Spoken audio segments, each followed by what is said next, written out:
বলেছিলাম কোরআন হাদিসের ব্যাখ্যার মতোই করতে হবে, মুখে লাগাম লাগিয়ে ব্যাখ্যা করলে হবে না। আল্লাহ পাক রব্বুল আলামিন বলেন, নামাজিকে নামাজ তার সমস্ত মন্দ কাজ থেকে বিরত রাখে। বুঝছেন নি কথাটা? নামাজিকে নামাজেই মন্দ কাজ থেকে বিরত রাখে। আমরা তো দেখি নামাজ পড়ি, ঠিক গীবতও করি, নামাজ পড়ি পরনিন্দাও করি, নামাজ পড়ি ওজনে কম দিই, নামাজ পড়ি মানুষের উপরে জুলুম করি, জুলুম। কথা বলেন ঠিক না বেঠিক? তাইলে আমাদের নামাজটা হইল কোথায়? এর একটা পরিপূর্ণ সমাধান নেওয়ার দরকার আছে না নাই? আল্লাহ বলেন, ইন্নাস সালাতা তানহা আনিল ফাহশাই ওয়াল মুনকার, নিশ্চয় তার নামাজ নামাজিকে সমস্ত মন্দ কাজ থেকে বিরত রাখে। তবে কোন নামাজ? কোন নামাজ? মাগরিব পড়লে এসা পড়ে না, লোক দেখানো নামাজ পড়ে, লোক দেখানো নামাজ পড়ে। কারণ আমি হইলাম চেয়ারম্যান, আমি হইলাম মেম্বার, আমি হইলাম গ্রামের মাতাব্বর। এখন যদি আমি নামাজটার ভিতরে না যাই, লোকে কি বলবে? লোকে তো আমারে সালাম দিবে না।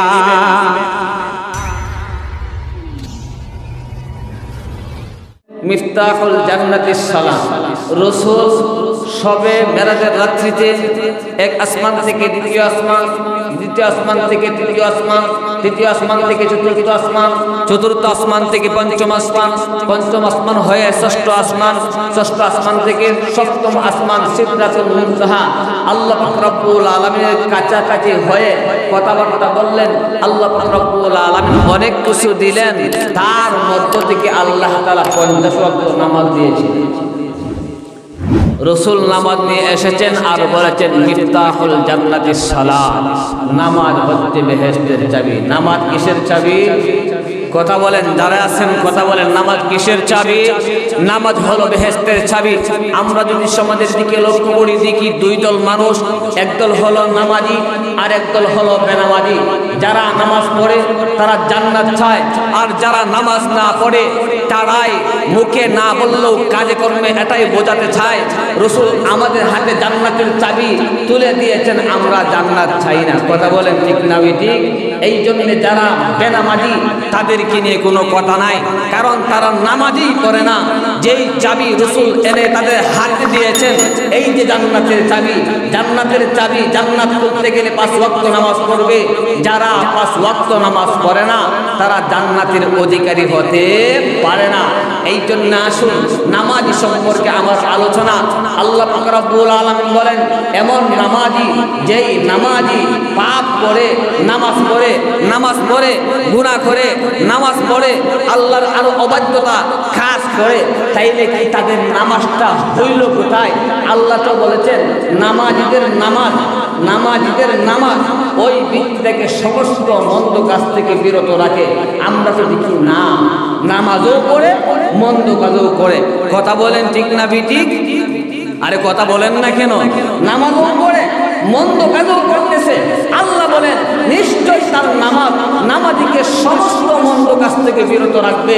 তাইলে কি আল্লাহর কথা সত্য নয়? সত্য।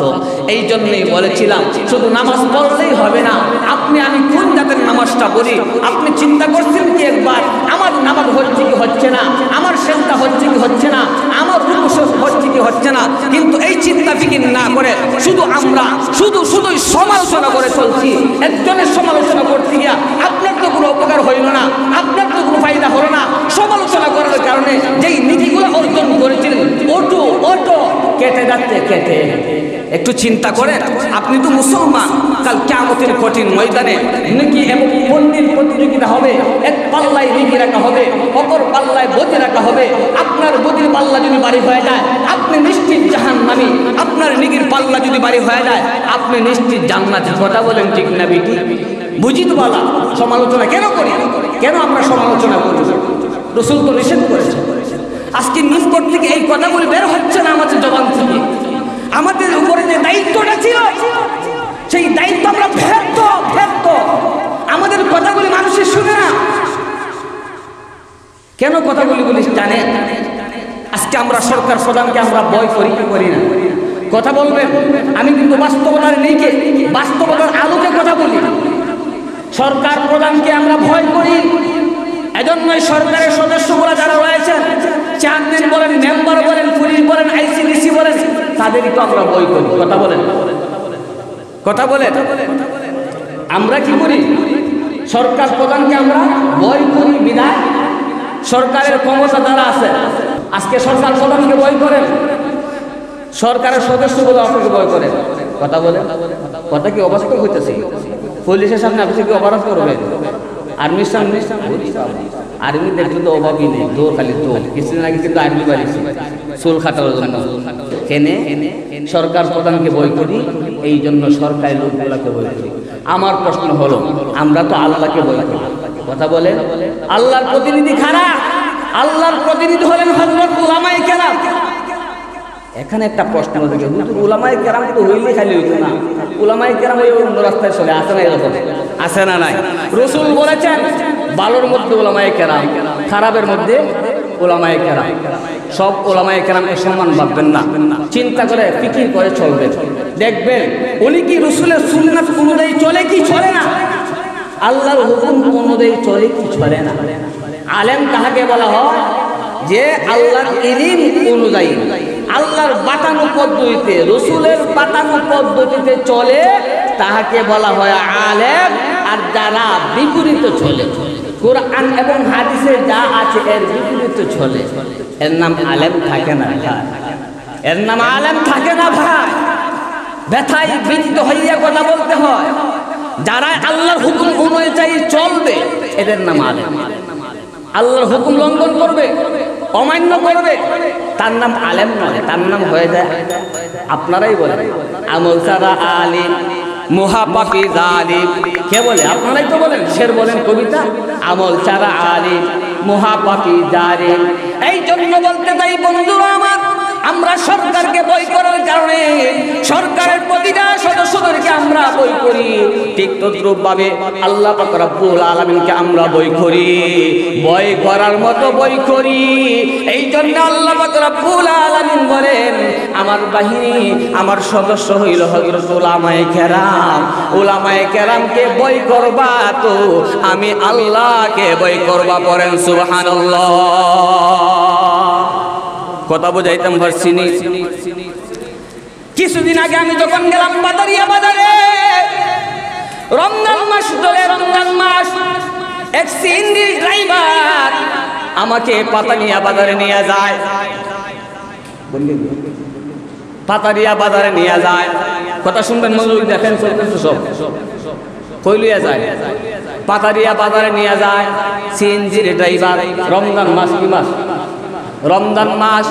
সিএনজির ড্রাইভার হঠাৎ করে দেখি তার গাড়িটা ব্রেক করছে, মনে হয় প্যাসেঞ্জার নেবে, এরকমই তো মনে হয়। না না বন্ধু, রমজান মাস টাকা দেখলাম আরেকটি যুবক হাতের মধ্যে সিগারেট রাইখা টানে, টানা শেষ হয়ে গেছে।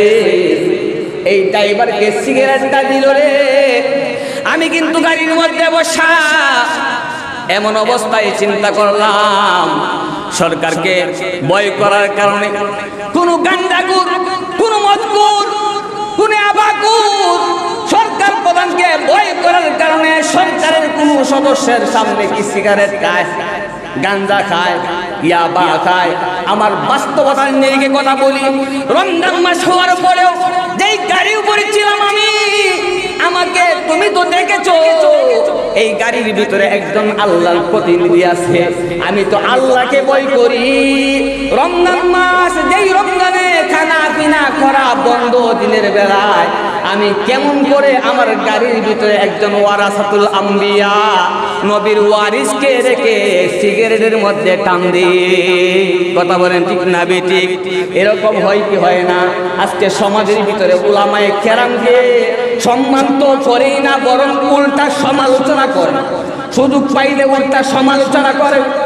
আল্লাহ পাক রব্বুল আলামিন বলেছেন, ও বন্ধু শোনো, তোমার হিতাকাঙ্ক্ষী হয়ে আমি কথাগুলি বলতেছি, একবার শোনো, মনোযোগ দিয়ে শোনো। উলামায়ে কেরামের সমালোচনা যদি করো, তাদের সাথে যদি শত্রুতা পোষণ করো, হক্কানি উলামায়ে কেরাম আমার মতো না। হক্কানি উলামায়ে কেরামের সামনে যারা শত্রুতা আদাওয়াতি রাখে, আল্লাহর নবী বলেন কে বলেন কে? আরে কথা বলেন না, কে বলে? মান আদালি ওয়ালিয়া, মান আদালি ওয়ালিয়ান ফাকাদ আযামতুহু বিল হক। একজন খাঁটি একজন আল্লাহ ওয়ালার সাথে, একজন খাঁটি একজন উলামার সাথে কেউ যদি আদাওয়াতি দুশমনি রাখে, মহান আল্লাহ পাক রব্বুল আলামিন বলেন আমি স্বয়ং তার সাথে যুদ্ধের ঘোষণা দিয়া দিই। নাউজুবিল্লাহ বলেন। যদি আল্লাহ তোমার সাথে যুদ্ধের ঘোষণা দেয়, তাইলে তুমি বলো তুমি কি হইবা? ধ্বংস হয়ে যাইবা। এই জন্য উলামায়ে কেরাম যেহেতু আল্লাহর প্রতিনিধি, তাদেরকে সম্মান করার দরকার আছে না নাই? সম্মান বলতে কি তাদের কথা মতে চলা, কোরআন হাদিস অনুযায়ী যা বলবেন এই কথা মতে যদি চলতে পারো রে বান্দা, আলিম হওয়া লাগবে না, বড় হুজুর হওয়া লাগবে না। আল্লাহর হুকুম যদি আন্তরিকতার সাথে আদায় করতে পারেন, আপনার সূরা কেরাতগুলি শুদ্ধ হয় না, কিন্তু আল্লাহর উপরে তাওয়াক্কুল ভরসা আছে। আল্লাহকে ভয় করার মতো ভয় করো রে বান্দা। আল্লাহ পাক রব্বুল আলামিন তোমার যে চেষ্টা ফিকির থাকে কোরআনকে শুদ্ধ করে করে তেলাওয়াত করব, একজন হুজুরের অধীনে থেকে থেকে নামাজের মাসআলা মাসাইল জেনে বুঝে আমল করব, এই নিয়তের কারণে আল্লাহ পাক রব্বুল আলামিন তোমার অশুদ্ধ তেলাওয়াতের নামাজটা কবুল করে নিবে কে? এই জন্য আসুন বলতেছিলাম কোরআন হাদিসের ব্যাখ্যার মতোই করতে হবে, মুখে লাগাম লাগিয়ে ব্যাখ্যা করলে হবে না। আল্লাহ পাক রব্বুল আলামিন বলেন নামাজিকে নামাজ তার সমস্ত মন্দ কাজ থেকে বিরত রাখে। বুঝছেন নি কথাটা? নামাজিকে নামাজেই মন্দ কাজ থেকে বিরত রাখে। আমরা তো দেখি নামাজ পড়ি ঠিক, গীবতও করি, নামাজ পড়ি পরনিন্দাও করি, নামাজ পড়ি ওজনে কম দিই, নামাজ পড়ি মানুষের উপরে জুলুম করি, জুলুম। কথা বলেন ঠিক না বেঠিক? তাইলে আমাদের নামাজটা হইল কোথায়? এর একটা পরিপূর্ণ সমাধান নেওয়ার দরকার আছে না নাই? আল্লাহ বলেন ইন্নাস সালাতা তানহা আনিল ফাহশাই ওয়াল মুনকার, নিশ্চয়ই তার নামাজ নামাজিকে সমস্ত মন্দ কাজ থেকে বিরত রাখে। তবে কোন নামাজ? কোন নামাজ? নামাজটা হইল 5 ধরনের। কয় ধরনের নামাজ? আরে কথা বলেন না কেন? কয় ধরনের নামাজ? 5 ধরনের নামাজ। আলোচনা শুনবেন, নিজের সাথে ঠিক করবেন আর চিন্তা করবেন তুমি কোন ধরনের নামাজি, আমি কোন ধরনের নামাজি। নামাজ পড়ি তারপরেও গুনাহের কাজ করি, আমার নামাজটা হচ্ছে কি হচ্ছে না একটু চিন্তা করুন। কারণ আমরা মুসলমান। আমরা কি? জোরে বলেন আমরা কি? মুসলমানদের জীবন পরিচালনা হবে কোরআন এবং হাদিস অনুযায়ী। আল্লাহ পাক রব্বুল আলামিন বলেন নিশ্চয়ই তার নামাজ নামাজিকে মন্দ কাজ থেকে বিরত রাখে। তবে কোন নামাজ? গোটা দুনিয়ার ভিতরে যত নামাজি আছে সমস্ত নামাজিকে 5 ভাগে ভাগ করা হয়। কত ভাগে? হুজুররা ভাগ করছেন না, কোরআন হাদিসে ভাগ করছে। কোরআন হাদিসে ভাগ করা হয়েছে। 1 নাম্বার নামাজ পড়েও শাস্তি পাবে, 1 নাম্বার। 2 নাম্বার নামাজ পড়েও আল্লাহ পাক রব্বুল আলামিনের দরদ শুনতে হবে। 3 নাম্বার নামাজ পড়বে মহান আল্লাহ তাআলা তার জীবনের সব গুনাহ খাতা মাফ করে দেবে। কয়টা হইছে? কয়টা? 3টা। 4 নাম্বার নামাজ পড়বে আল্লাহ তাআলা গুনাহ মাফ করে দিবে, তার নামে আমলে সওয়াব আর সব দিবে। 5 নাম্বার নামাজ পড়বে যেই নামাজিটা সিজদা দিবে তো আল্লাহ তাআলার কাছাকাছি চইলা যাবে। পড়েন সুবহানাল্লাহ। 1 নাম্বার হইল শাস্তিপ্রাপ্ত নামাজি, 2 নাম্বার দমকপ্রাপ্ত নামাজি, 3 নাম্বার ক্ষমাপ্রাপ্ত নামাজি, 4 নাম্বার সওয়াবপ্রাপ্ত নামাজি, 5 নাম্বার নৈকট্যপ্রাপ্ত নামাজি। কয় প্রকার? আরে কথা বলেন না কয় প্রকার? আলোচনা মনোযোগ দিয়ে শুনবেন, অন্যদিকে কিন্তু মন দিবে না। আজকে কিন্তু মনের ওয়াজ করতেছি। মনের ওয়াজ কিসের ওয়াজ? আলোচনা শুনবেন, শুধু বডিটা হাজির, মন অন্য মনস্ক আলোচনা বুঝবেন না। নামাজ পড়বেন তো বডি হাজির, নামাজ হবে না, মন অন্যদিকে থাকলে নামাজ হবে না। আজকে মনের ওয়াজটাই করব। কেন ওয়াজ করব? শুনবেন তো ইনশাআল্লাহ। হাত তোলা দেন, পড়েন, হাত তোলা দেন, পড়েন সুবহানাল্লাহ, সবাই পড়েন সুবহানাল্লাহ, আলহামদুলিল্লাহ, আল্লাহু আকবার। নামাজ কয় প্রকার? পাঁচ প্রকার। এই 5 প্রকারের মধ্যে 1 নাম্বার প্রকার গত জুমায় আলোচনা করেছিলাম। 1 নাম্বার কোন নামাজ?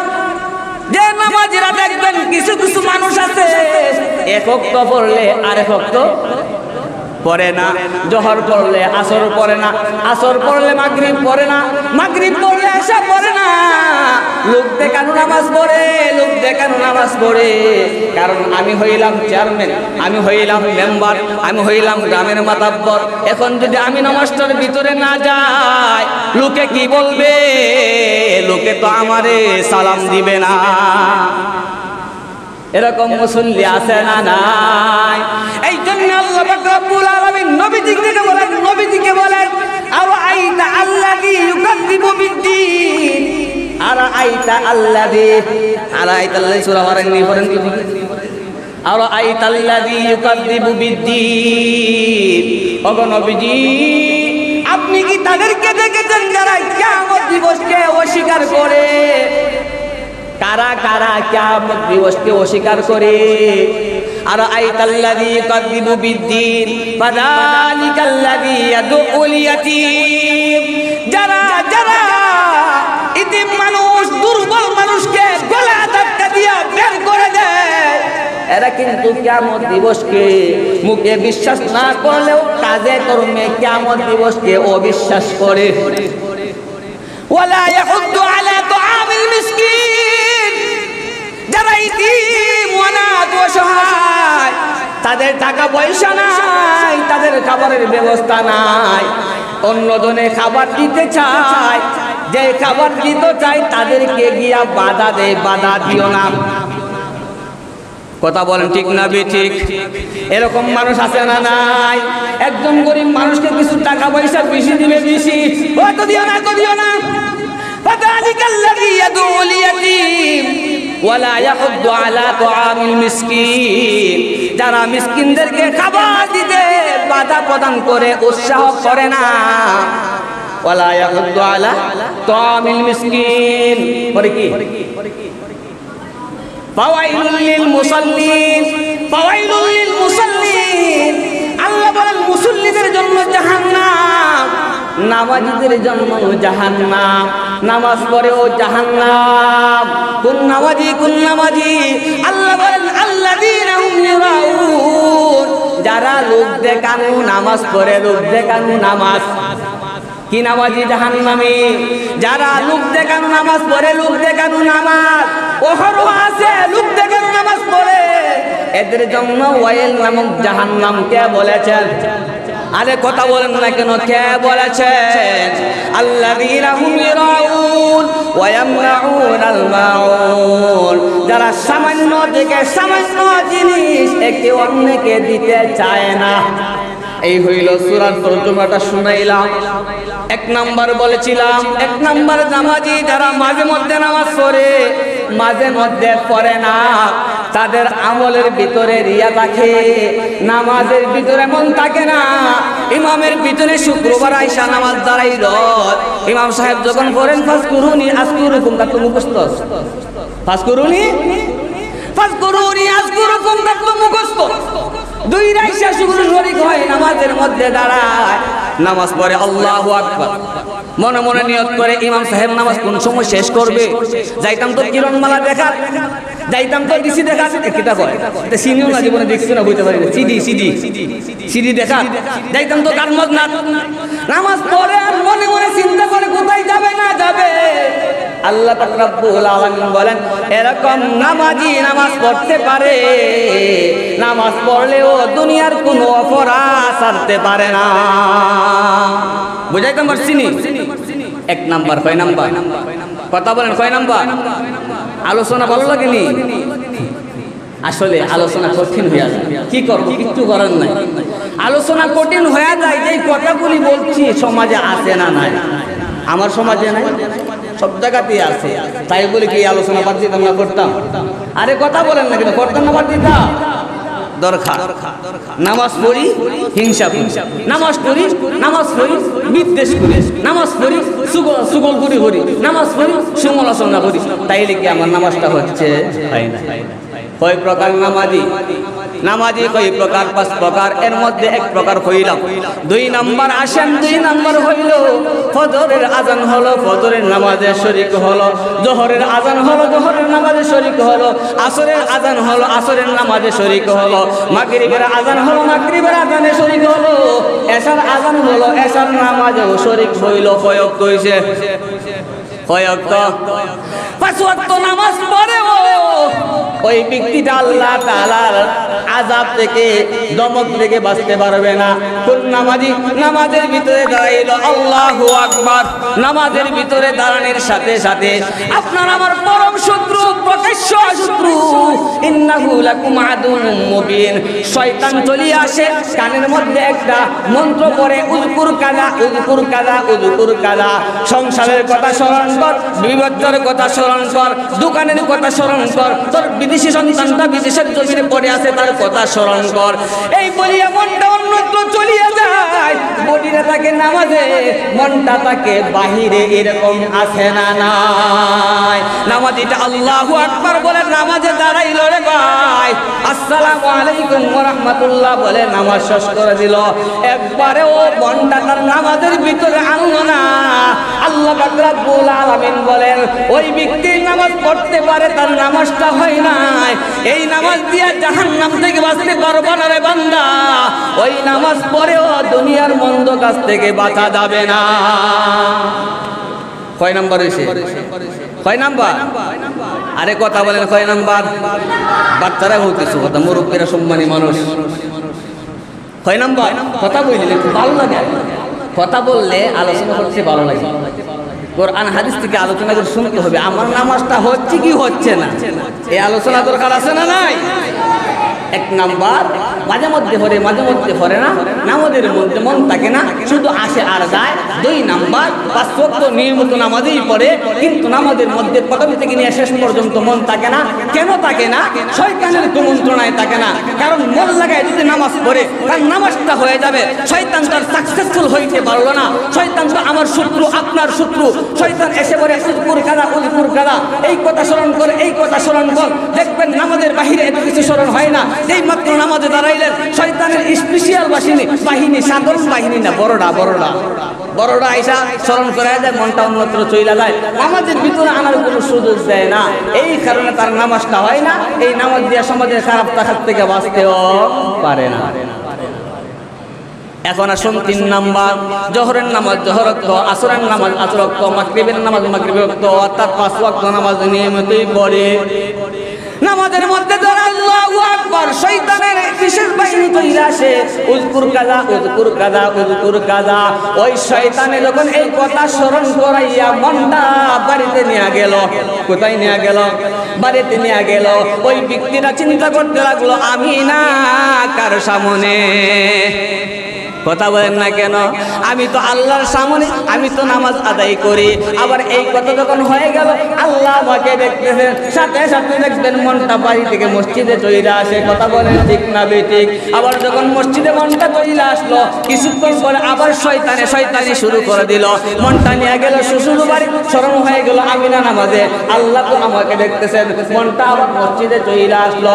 আবার যখন নামাজ পড়তেছে এমন অবস্থায় শয়তান চলে আসলো, শয়তান এসে ওই ব্যক্তির মনটাকে নিয়ে গেল পাতারিয়া বাজার ও ফাঙ্কিনা।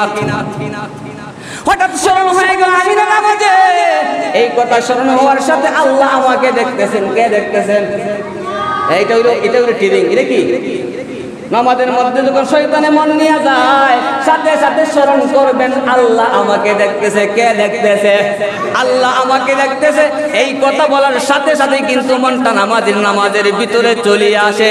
এইভাবে যদি 2 রাকাত নামাজ আদায় করো রে বান্দা, 2 নামাজের ভিতরে যদি ইবলিস আমাদের শত্রু 2000 বার মনটাও বাহিরে নিয়ে যায়, আর আপনি শয়তানের সাথে যুদ্ধ করে 2 রাকাত নামাজ আদায় করলেন। আল্লাহ পাক রব্বুল আলামিন ডেকে ডেকে বলেন, রে বান্দা আয় আয়, আমি তোর জীবনের সব গুনাহ খাতা মাফ করে দিলাম।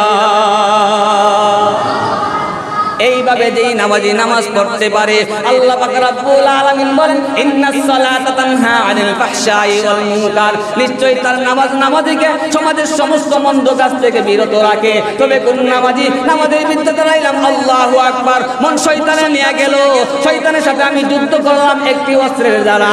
কে দেখতেছেন? কথা বলেন, কে দেখতেছেন? আল্লাহ দেখতেছেন। এমন ভাবে যখন নামাজি নামাজের ভিতরে দাঁড়ায় 40 বছর 10 বছর 20 বছর যখন নামাজ আদায় করে, নামাজের ভিতরে দাঁড়াইলে আল্লাহর কথা স্মরণ হয়ে যায়। এইভাবে নামাজ পড়ে আল্লাহ তাআলা তার নামাজটা কবুল করেন সুবহানাল্লাহ। এই নামাজ দিয়েই কিন্তু সমাজের মন্দ কাজ থেকে বাঁচা যায়। উদাহরণ, সমাজের যত মন্দ কাজ আছে সমস্ত মন্দ কাজ নামাজে বাঁচায়। কোন নামাজ?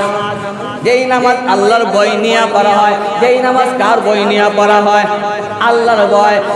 সমাজের ভিতরে মন্দ কাজ থেকে কেমন করে বাঁচায় একটা উদাহরণ শুনুন। উমরে ফারুক রাদিয়াল্লাহু তাআলা আনহু, তিনি ছিলেন রাষ্ট্রপ্রধান, রাষ্ট্রের একজন প্রধান শাসক। তিনি গ্রামের ভিতরে হাঁটতেন আর দেখতেন কে আছে অনাহারি, কার ঘরে খাবার নাই, কে কষ্টে দুঃখে মরতেছে। এটা দেখা সরকার প্রধানের দায়িত্ব না? কথা বলেন না? সরকার প্রধানের দায়িত্ব গরিব অসহায় যদি থাকে তার দায়িত্বে গরিব মিসকিনকে আহার দেয়া। এই জন্য তিনি ঘুরতেছেন দিকে আমার সমাজের ভিতরে, আমার পাড়ার ভিতরে কি কেউ কোনো বদমাইশি করে, কেউনি মদ খায়, কেউনি গাঁজা খায়, এইগুলা দেখা হইল সরকার প্রধানের। আমার গ্রামটা চললো কি চললো না, আমার গ্রামের ভিতরে কোনো যাদের খারাপ হয় কি হয় না, এই দেখার দায়িত্বটা হইল গ্রামের মুরব্বীদের। কথা বলেন ঠিক না বেঠিক? রাসূল বলেছেন, কুল্লুকুম রাইন ওয়া কুল্লুকুম মাসউলুন আন রাইয়াতিহি। প্রত্যেকটা ব্যক্তি হইল দায়িত্বশীল। ওই দায়িত্ব সম্পর্কে কাল কিয়ামতের কঠিন ময়দানে আল্লাহর সামনে জবাব দিতে হবে। আপনি যদি সমাজের নেতা হয়ে থাকেন, সমাজের ভিতরে যদি কোনো হাঙ্গামা হয়, এটা শেষ করার দায়িত্ব হইল আপনার।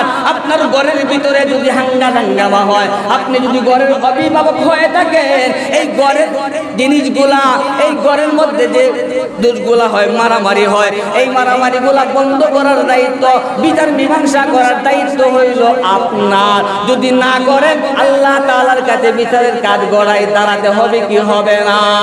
ওমরে ফারুক রাদিয়াল্লাহু তাআলা হাঁটতেছেন, হাইতে গেলেন একটা গরিব বাড়ির ভিতরে একটা কুঁড়ের ঘর। গিয়া দেখেন 2 জনে কথা বলে, কোনো পুরুষ মানুষ নাই, 2 জন মেয়ে লোকের কণ্ঠে আওয়াজ শোনা যায়। মেয়ে তার মার সাথে আলোচনা করে। মা তার মেয়েকে বলতেছে, ও মা, আমরা হইলাম গরিব মানুষ, আমাদের ঘরের ভিতরে টাকা পয়সা নাই, অতএব প্রতিদিন দুধ বিক্রি করো, দুধ বিক্রির টাকা দিয়ে কিন্তু আমাদের সংসার চলে না। দুধ বিক্রির টাকা দিয়ে আমাদের সংসার চলে না। এমন হযরত উলামায়ে কেরাম আছেন, মাসে মাত্র 6000 টাকা বেতন, তার তো পরিবার আছে, তার তো ফ্যামিলি আছে, তার তো বাচ্চা কাচ্চা আছে। এই বাচ্চার জন্য 500 টাকা দুধের একটা প্যাকেট আনতে হয়। 6000 টাকা দিয়ে ফ্যামিলি যদি না চলে, আপনাদের দেখার দায়িত্ব। কথা বলেন ঠিক না বেটি? মা মেয়েকে বলতেছে 6000 টাকা দিয়ে ফ্যামিলি চলে না। কি করতে হবে? দুধের মধ্যে একটু পানি মিশাও। পানি, দুধের মধ্যে পানি মিশানো সব না গুনাহ। কথা বলেন, ফ্যামিলি চলে না, দুধের মধ্যে একটু পানি মিশাও। ওই আল্লাহ ওয়ালি বান্দিটা বলে, ও মা, দুধের মধ্যে পানি মিশাইতে হযরত ওমর নিষেধ করেছেন। মা বলতে লাগলো, রে বাসুর, এই রাষ্ট্রপ্রধান খলিফা ওমর রাত বাসাতে তার বাড়ি, রাত্রিবেলা আমরা মা মেয়ে কি করতেছি দেখবে না, সংসার চালানোর সাথে একটু দুধের মধ্যে পানি মিশ্রণ কর।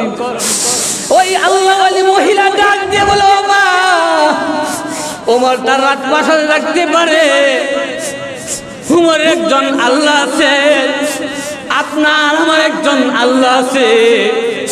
দুধের মধ্যে পানি মিশ্রণ করলে ওমরে দেখবে না, ওমরের শাসন থেকে আমি বেঁচে যাব, কিন্তু তাআলার কাছে কি জবাব দিবা গো মা? এই কথাগুলি সব উমরে শুনতেছেন। উমরের কথাগুলি শুনে রাত দরবারে চলে গেলেন। পরের দিন মা মেয়েকে পুলিশ বাহিরে পাঠাইলেন, অ্যারেস্ট কইরা নিয়ে আসো, অ্যারেস্ট করে নিয়ে আসো। ওই পুলিশ চলে গেল। উমরের পুলিশ দেখে তারা ভয়ে কাঁপতে শুরু করলো, কবুতরের বাচ্চা নিয়ে কাঁপতে শুরু করলো। কারণ গতকালকে আমরা মা মেয়ে যে আলোচনা করেছি, নিশ্চয়ই উমরের গোয়েন্দা বাহিনী শুনেছে। গোয়েন্দা বাহিনী শুনেছে না স্বয়ং হযরত উমর? কথা বলেন, কে শুনছে? স্বয়ং উমরই শুনছে। তার দরবারে হাজির করা হলো। দুইজন মা মেয়ে কবুতরের বাচ্চা নিয়ে কাঁদতে শুরু করলো। খলিফা উমর ডেকে বলেন, কাবার কোনো প্রয়োজন নাই, আমি তোমাদেরকে এনেছি শাসন করার জন্য নয়, আমি আমার সন্তান আব্দুল্লাহর জন্য পুত্রবধূ তালাশ করেছিলাম। কোন মহল্লায় কোন পাড়া আমার সন্তানের জন্য উপযুক্ত মেয়ে পাই না। ও মা, কুড়ে ঘরে থাকো। গতকালকে তোমার এবং তোমার সন্তানের কথাবার্তা শুনেছিলাম। তোমার মেয়ের অন্তরে যে আল্লাহর ভয়, এই ভয় ওই কোনদিন শ্বশুর শাশুড়ির সাথে খারাপ আচরণ করতে পারে না, ওই বালিদের কাছ থেকে আল্লাহর হুকুম লঙ্ঘন করতে পারে না। তুমি কুরের ঘরের মেয়ে হতে পারো, আমি বাদশার ছেলে আব্দুল্লাহর সাথে তুমি ওয়ালিদের মেয়েকে বিবাহ দেওয়ার জন্য আমি প্রস্তাব দিলাম। সুবহানাল্লাহ, আওয়াজ হচ্ছে না? পড়ে না জোরে সুবহানাল্লাহ। আবার কথার উদ্দেশ্য হইল নিশ্চয়ই নামাজ তার নামাজিকে সমস্ত মন্দ কাজ থেকে বিরত রাখে। তবে কোন নামাজ? নামাজের মধ্যে দাঁড়াইল, মন চইলা গেল আল্লাহ আমাকে দেখতেছে, তখন নামাজের মধ্যে চইরা আসলো। ঠিক তদ্রুপভাবে ওই নামাজি ব্যক্তিরা যখন এমন পর্যায়ে পৌঁছে যাবে, চুরি করার জন্য যাবে, মনে মনে বলবে কেউ দেখুক আর না দেখুক আল্লাহ আমাকে দেখতেছে। চুরি করতে যাবে, ঘুষ নিতে যাবে, সুদের টাকা নিতে যাবে, অন্য মানুষের দেখে বদনাম করবে কি না করবে এই চিন্তা পরের কথা, কিন্তু আমাকে দেখতেছেন কে? এমন পর্যায়ে যদি বান্দা নামাজ পড়তে পড়তে পৌঁছে যায়, আল্লাহ এই কথাই বলেছেন, নিশ্চয়ই নামাজিকে তার নামাজ সমস্ত মন্দ কাজ থেকে বিরত রাখে। আল্লাহ তাআলা আমাদের যতটুকু আলোচনা করেছি, মহান রব যেন আমলের তৌফিক দান করেন। এই দরদি কণ্ঠের কথাগুলি আমল করার চেষ্টা করবেন, দেখবেন আপনার জন্য জান্নাত সহজ হয়ে যাবে। আল্লাহ আমাদেরকে আমল করার তৌফিক দান করুন। সকলে জোরে সোরে বলুন আমিন। ওয়া আখিরি দাওয়ানা আলহামদুলিল্লাহি রাব্বিল আলামিন। আসসালামু আলাইকুম ওয়া রাহমাতুল্লাহি ওয়া বারাকাতুহু।